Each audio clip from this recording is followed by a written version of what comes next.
এমন কিছু বিষয় ঐক্যমত হয়েছে যেগুলি আমাদের সংবিধান সাথে সম্পৃক্ত। যেমন আপনি দেখেন একটা ব্যাপারে ঐক্যমত হয়েছে যে আপার হাউস করবে। আমাদের দেশ কিন্তু এখন ইউনিটারি কান্ট্রি, আপনি সাইবুর ভাই জানে যে আমাদের এককেন্দ্রিক রাষ্ট্র ব্যবস্থা, এবং সেখানে সংসদ একটা থাকে, মানে সংসদ একটা নিম্নকক্ষ একটাই থাকবে। কিন্তু আপনি যখন আপার হাউস করবেন তাহলে এটা কনস্টিটিউশনাল কিন্তু বেসিক স্ট্রাকচারে চেঞ্জ হয়ে যাচ্ছে। সুতরাং আপনাকে এখানে মাস্ট অ্যামেন্ডমেন্ট লাগবে।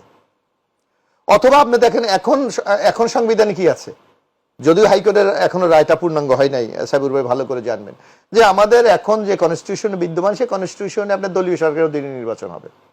এখন আমরা কি বলছি যে কনস্টিটিউশনে এখন আমরা কেয়ারটেকার অধীনে করব, নিরপেক্ষ সরকারের অধীনে করবো। তাহলে মাস্ট বি, এটা আমার এই যে চেঞ্জে আমাকে যেতে হবে। এক, আমি বলছি যে আগামী দিনে প্রধানমন্ত্রী 10 বছরের বেশি কেউ হতে পারবে না।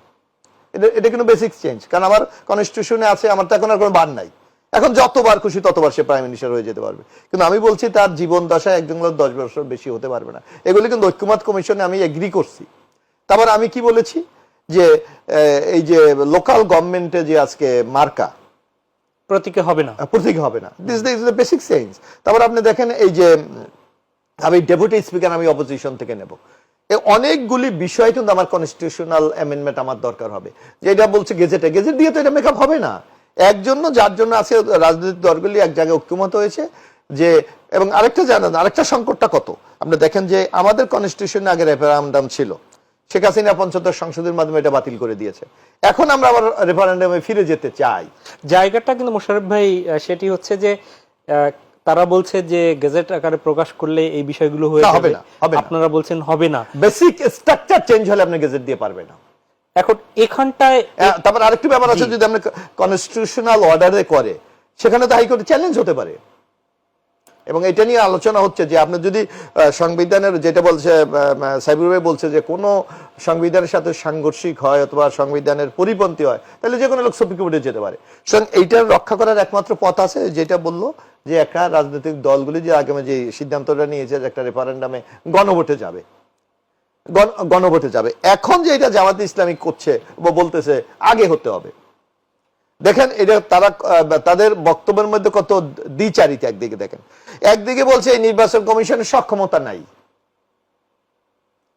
প্রায় বলে কিন্তু যে নির্বাচন কমিশন সক্ষমতা, আইন শৃঙ্খলা রক্ষা বাহিনী এখন একদিন আগে ডক্টর তাহের ইসিতে গিয়েছিল, সেখানে থেকে বের হয়ে বলেছেন যে গণভোট আগে হলে তবু তাদের সক্ষমতা প্রকাশ হবে যে কতটুকু। এখন এমন কি হয়ে গেল বাংলাদেশে যে আপনি নভেম্বরে বা ডিসেম্বরে গণভোট করলেন, 2 মাসের মধ্যেই নির্বাচন কমিশন একটা বিরাট ওহি পেয়ে গেল, তারা শক্তিশালী হয়ে গেল।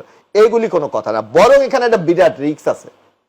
সেটা হলো যারা আজকে বিতাড়িত তারা একটা প্রচারণা চালাচ্ছে, আপনি তো লক্ষ্য করছেন যে বাংলাদেশে একটা মৌলবাদী শক্তি আইএনএসের নেতৃত্বে বাংলাদেশটাকে দখল করে নিয়েছে। আওয়ামী লীগের আপনি যদি পার্সেন্টেজ দেখেন বিগত নির্বাচন ভোটে কিন্তু তাদের 30 থেকে 35% একটা সাপোর্ট তাদের কিন্তু ছিল। এখন আর বাংলাদেশে কিন্তু ভোট দিতে নর্মাল আপনি 20-25% এমনি যায় না। সেই প্রসঙ্গে না আমি আসি, কিন্তু আপনি যদি কোনো কারণে আপনি গণভোট আগে করে বিলো 50-তে যদি আপনার পার্সেন্টেজ হয়ে যায়, তখন আপনার কি জবাবটা দেবেন? এবং তারা যে প্রোপাগান্ডাটা চালাচ্ছে, এই প্রোপাগান্ডাতে এস্টাবলিশ হয়ে যাবে জনগণ এই সরকারের পক্ষে নাই, তখন তো বরং আমাদের এই সকল প্রক্রিয়া বেসতে যাবে এবং একটা জাতি একটা বিরাট সংকটের মধ্যে